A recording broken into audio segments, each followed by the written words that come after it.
oleh Lembaga Alkitab Indonesia memberikan judul Kebiasaan-kebiasaan yang salah dalam perjamuan Tuhan.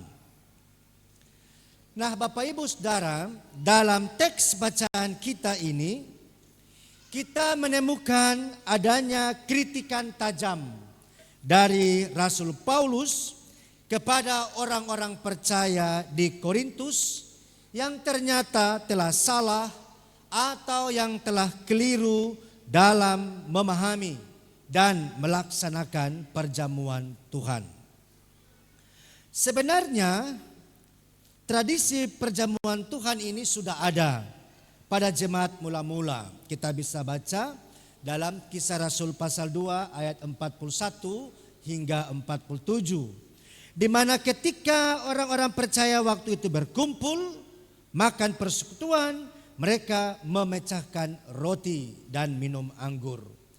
Artinya bahwa selama mereka saling bersekutu, makan bersama, selalu dibarengi dengan memecahkan roti dan minum anggur ini, dan itu dilakukan untuk mengenang, mengingat akan kisah derita dan pengorbanan Kristus.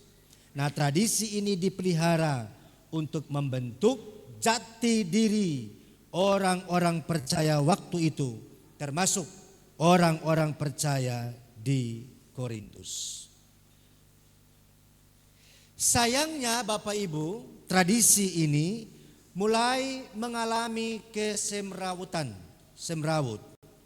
Mulai asal-asal dilaksanakan, menjadi seremoni dan tidak lagi memberi makna yang benar bagi pertumbuhan iman umat. Orang-orang yang mengikuti perjamuan Tuhan tidak lagi saling menghormati, tidak lagi saling menghargai. Yang kaya tidak lagi mempedulikan yang miskin. Orang makan dan minum seenaknya, sehingga yang lain lapar dan yang lain menjadi mabuk. Rasul Paulus melalui pesannya dalam keseluruhan perikop ini hendak menegaskan arti pentingnya melaksanakan perjamuan Tuhan. Bahwa perjamuan Tuhan dilaksanakan dalam rangka menghayati pengorbanan Kristus bagi umat manusia.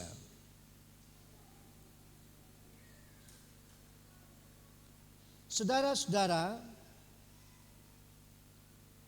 menarik untuk diperhatikan penegasan Rasul Paulus ini pada ayatnya yang ke-27 bacaan kita tadi.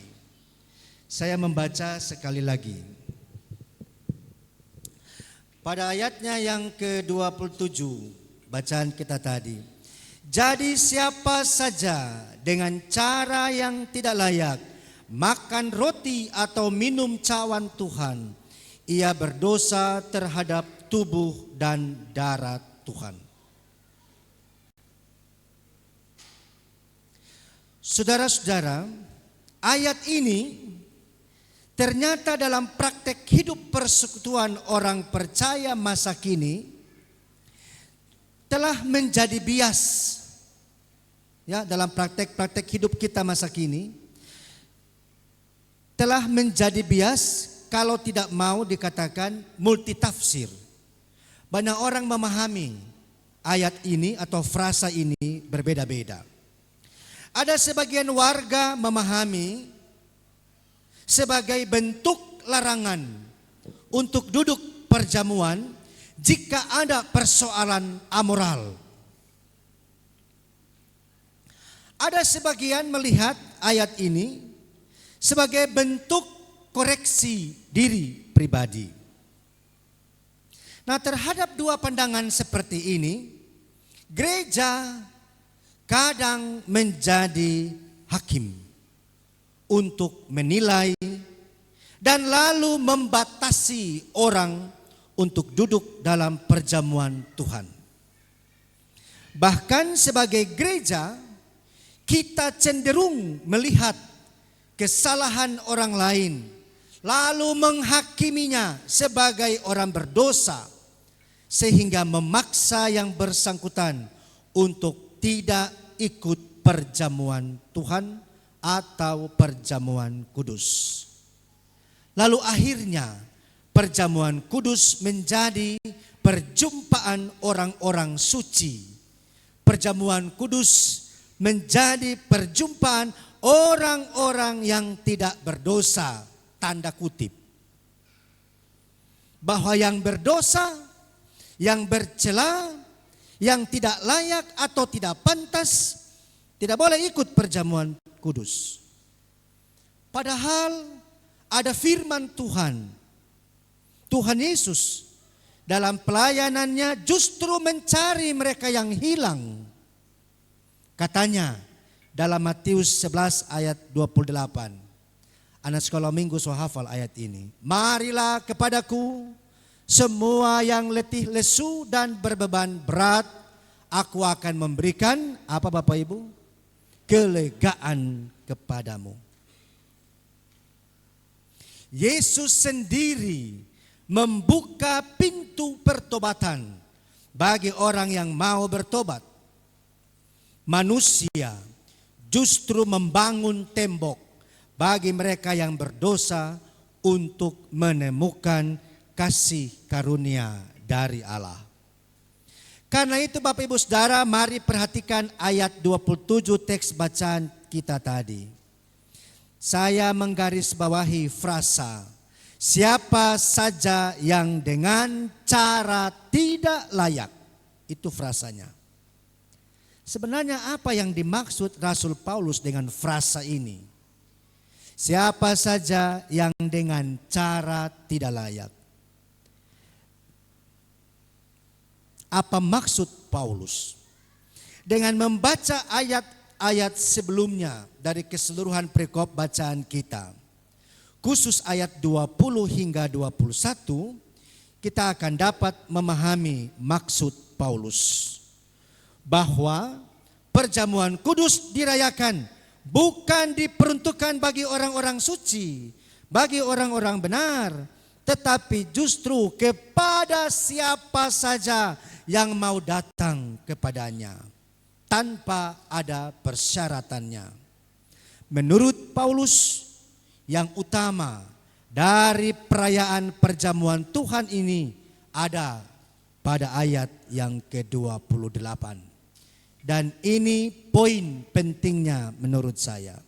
Hendaklah tiap-tiap orang menguji dirinya sendiri.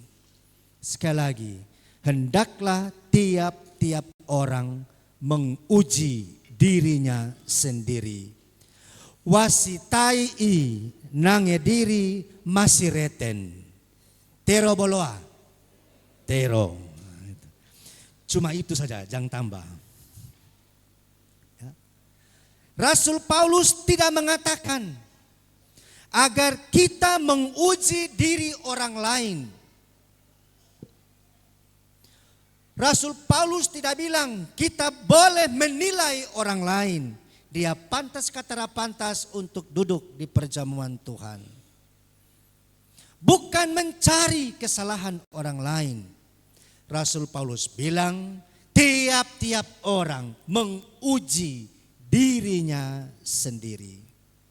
Jadi Bapak Ibu Saudara, soal layak atau tidak layak, soal pantas atau tidak pantas seseorang ikut merayakan perjamuan Tuhan, sangatlah bergantung pada niat hati seseorang. Tergantung pada kesiapan diri masing-masing kita. Dan itu tidak ditentukan oleh orang lain. Teks Yunaninya dokimaseto. Dokimaseto memberikan arti menguji untuk membuktikan kualitas diri dengan jujur dan serius. Jadi Rasul Paulus sebenarnya memberikan kewenangan sebagai orang yang telah dewasa untuk melihat apakah saya pribadi pantas, apakah kita layak untuk mengikuti perjamuan Tuhan, atau apakah saya mengikuti perjamuan Tuhan dengan rasa hormat kepada Tuhan. Apakah saya menyadari akan pengorbanan Kristus yang mendamaikan, sehingga saya juga wajib berdamai dengan sesama sebelum duduk di meja perjamuan Tuhan. Perjamuan Tuhan menjadi sarana untuk koreksi diri, menjadi kesempatan untuk memperbaiki kesalahan dan berkomitmen hidup benar di hadapan Tuhan. Jadi menguji diri sendiri atau dokimaseto atau wasitai nange diri masireten adalah untuk melihat bagaimana hubungan kita dengan Tuhan, bagaimana hubungan kita dengan sesama, dan bagaimana sikap hati kita. Jika ini yang dilakukan, maka perayaan perjamuan Tuhan akan menjadi ungkapan syukur kita akan kasih dan kemurahan Tuhan.